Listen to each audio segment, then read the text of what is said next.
Says you're live. Hey guys, Pete Ramsey, HVAC Greatest. Want to give you guys an opportunity to join me over in the private group. We're going to do a little program development. Now, I'm currently building an advanced sales training course for the HVAC contractor. Over in the group, we're doing some product development stages. And so you guys can participate and grab a lot of this information absolutely free. Just jump in, join us, and participate. We're going to be doing some live training sessions through that group. Usually I do it through zoom.us, because I can get participation from everybody. I'm going to try and do it on the other format. I usually don't use that. But anyway, here's a reason. All right, so you see a bunch of numbers scribbled over here. I wanted to give an example of the reality of sales and what a little bit more success can make to your bottom line. Now, let's use an average ticket of a system replacement of $7,500. Okay, $7,500 for a nice system. All right. And you may be cheaper. Just change your numbers. It doesn't matter. GP is your gross profit. In other words, after you pay for the equipment, after you pay for the materials, the subs, the permits, and your labor, all of the things directly tied to that job, what do we have left over? And we use a figure of 50% GP. That's a good industry goal.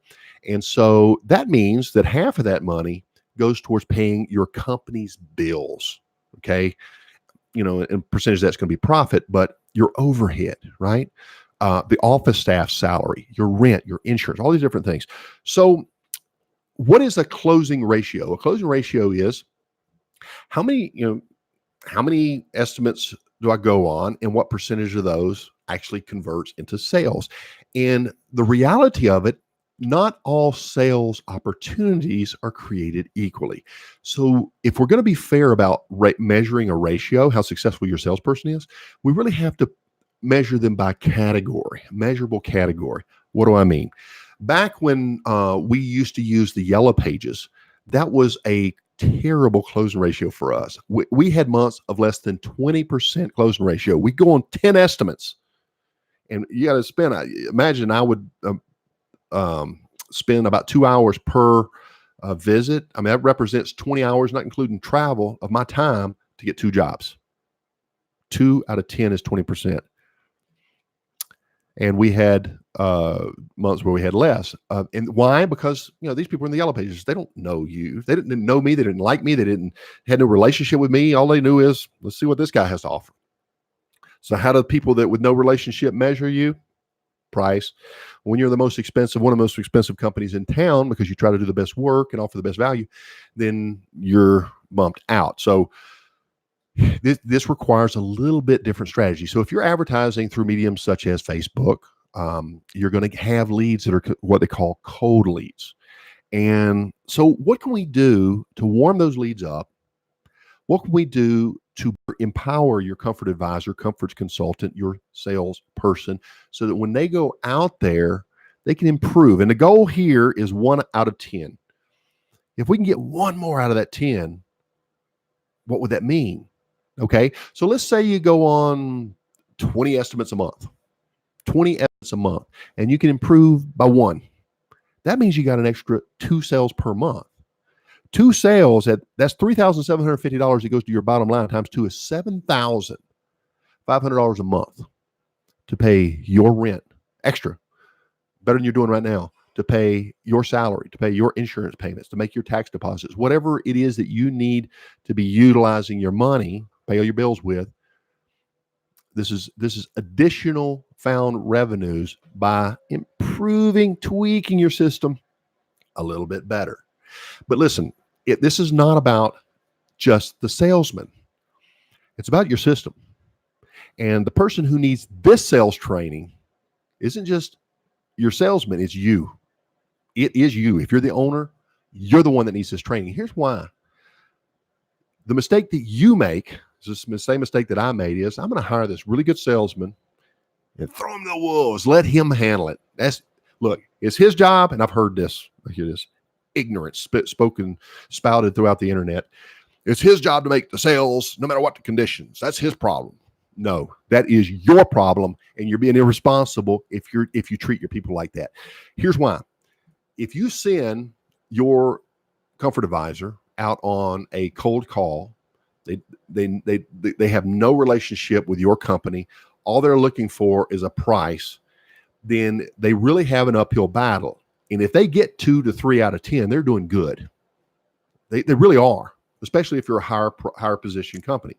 Now, if you have one of your service technicians who's been out to a house a few times, say, listen, it's time to replace. Why don't we get, Pete over here and let him look at this and give you some options on replacing this equipment. Let's put something better in here. Generally, that closing ratio is about 50% or better. You're going to get half of those. Even better than that, if a customer has had a long relationship with you, so let's say they are a maintenance agreement customer, and you're going out there twice per month, and you're doing all these wonderful things, you're building this great relationship, and that customer needs an estimate, and you send Pete out there, he's going to probably get close to 9 out of 10. So what's the difference? It's the same salesperson. Did you do a better job that day?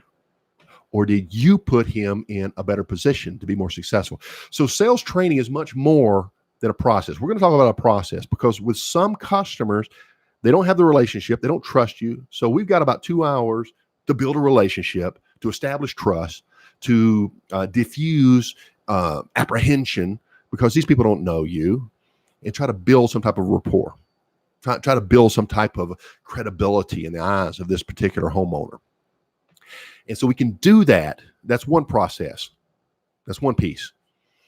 And there's the other pieces. Everything goes together. Your entire service organization is sales. And if you don't know that, open your mind a little bit and let's let that leak in, because this is true.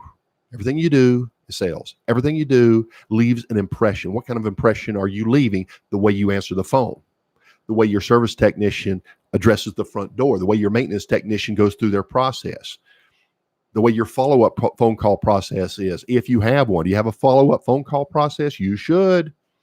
The words that come out of your mouth, the words that come out of your employee's mouth. I'm going to go to the truck and get a part. I am dead serious. I'm going to the truck to get a part. I'm going to call the shop. Now, these people aren't professional. They aren't HVAC professionals. They are laypersons. What kind of mental image comes to their mind when you go get a part from the truck? You call the shop. When I think of shop, I think of an old auto garage with those greasy red towel rags laying around and grease on the floor. That's a shop. What if you instead check your service vehicle for the proper replacement component and find that you don't have that in your auto inventory, and you need to call your service center to see if the proper replacement component is in inventory there? Guys, everything matters. In sales, everything matters.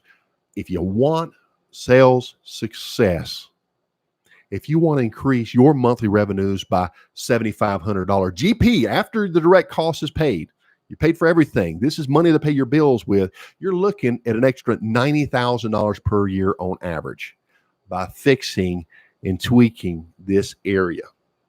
You can do much better than that. Much better than that. But let's say you're a small company. You do a third of that. Can you use an extra $30,000 a year to pay your bills? What's your overhead? What's your rent every month? What's your rent every year? Would that handle it? You make a dent in it. If not, right? Point is, guys, everything matters. You're business owners. Or if you're not, you're getting ready to be, pay really close attention. You young techs getting ready to get out there. I was a service tech, started with nothing, working out of the back of my station wagon, dead serious, in the recession of the late 80s. Man, that was tough. So if you are a young tech and you're wanting to learn these things, jump in our private group. I put a link in here, HVAC Greatness. The idea of HVAC greatness is being your best, being perceived as the best. And the amount of trucks driving that you have driving down the road don't matter at all. I did it. I started off, I had about 4 or 5 trucks, and we were perceived very highly against companies that have been in business 40 years longer than we had and had many times the vehicles, but we got the jobs. Not every time. We were learning as well, but we got the jobs. Success is directly connected to your commitment to your processes and your systems. First of all, you have to develop them. Where do I want to be? I want to be here. How do I get there? I develop this process. Is it going to get me there? Yes, it will. What do I have to do? I have to do it every day. I'm going to go to the gym once a week. I'm going to build muscles. Or I'm going to go to the gym 3 to 4 times a week, train properly, eat properly, and watch what happens to my body. You can guarantee the body is going to respond. Nutrition. I'm going to leave alcohol alone. I'm going to quit smoking. I'm going to quit doing all these unnatural, unhealthy things. I'm going to start eating healthy, getting rid of the fat foods and the sugars and cleaning my diet up. Maybe even fasting. Intermittent fasting is very healthy to purge out and detox. What's going to happen to my body if I continue to do this every day? Your business's health is dependent on your disciplines. And establishing the proper disciplines takes a little bit of forethought, sometimes a little coaching and guidance. That's what I'm here for. It's what I do, guys. And it's not that hard. Look, if you can have a return investment on $90,000 a year on one thing, what can you have on a system? What kind of improvement in revenues can you have on a system? I don't care if you're one truck struggling for the next customer. You think your solution is better advertising. I'm here to tell you it's not. It is a piece of it, but that is not your issue. How do I know? I don't know, 37 years doing this, starting from nothing, going through the struggles, living the rich times during the summer and just barely getting by during those slow months during the off seasons, the shoulder seasons, as they call it. You know, winter would give us some relief, but not that much. Not in our market. Depends on where you are. If you're up north, maybe it's the other way around. But the point is, what is your premium season that gets you through the rest of the year? And what happens to your off season? Why can't you fill your capacities? Why can't you be giving estimates every week during those off seasons? Because your market is managing your business. Your business model oftentimes looks exactly like the demands that are placed upon it by your not competent, and I don't mean this in a mean way, your ignorant customers. They think they need a little Freon. They think they just want to, just fix this old thing. They think this, they think that. They don't know. That's where you step in. And this is why your training is so vital if you're going to take your business and be professionals. So anyway, I invite you to join our group. We're going to be doing some live training. And like I said, let me repeat, we're developing a full course on sales and all of the pieces that need to come together and dovetail so that it works effectively. We want your best comfort advisor, highly trained with all the process and all the steps, but we want them to be able to identify who they're selling to. You don't sell to a lifelong customer that's been doing business with you, let's just say 8-10 years. You don't have to go in there and build credibility and try to earn and show them your licenses and your insurance and here's our certificates and all these other things. That stuff needs to be available. You need to take the relationship that's already established and take it to the next level, convert it into a sale, and over deliver with the best system that they can possibly have. And be there, when the buyer's remorse tries to kick in, be there to reassure them on what a great investment it is and how this system ranks among other systems and how it's going to give many years of life, and et cetera and so forth. These are all part of a process.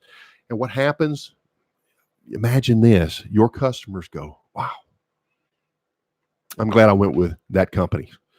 I'm glad I bought from them. Their family member says, yeah, I'm going to call this one-man operation down the street. No, call my guy. They're too expensive. No, they're not. You need to call my guy. You get what you pay for. Call these guys now. They're going to call you. And this is all part of a process. Not all customers think this way. I know this. But your customers, think about a customer avatar. Think about 20 different buying types out there. What do those 3 or 4 people look like that always go with companies like you? Depends on who you are right now. If you are affordable heating and air, your budget heating and air, or no offense on your name, what is the mindset of the people who do business with budget heating and air? What is the mindset of people who do business with the largest company in town. Guys, there's somebody for everybody. Who are you projecting? If you project the right image, your sales are going to go up because the right people are going to be calling you. You see what I'm saying? Law of attraction. Anyway, Pete Ramsey here. Hope you guys enjoyed. Join us over at the private group. You're more than welcome. The qualifications are you must be an HVAC business, either an owner or you're going to be an owner one day. You young guys are more than welcome. I know. Don't learn the hard lessons with your own money, right? Learn with somebody else's. I lost a lot of money. I've got a lot to share. And so do a lot of the other members in the group. So join us. You're more than welcome. Pete Ramsey here. I am out.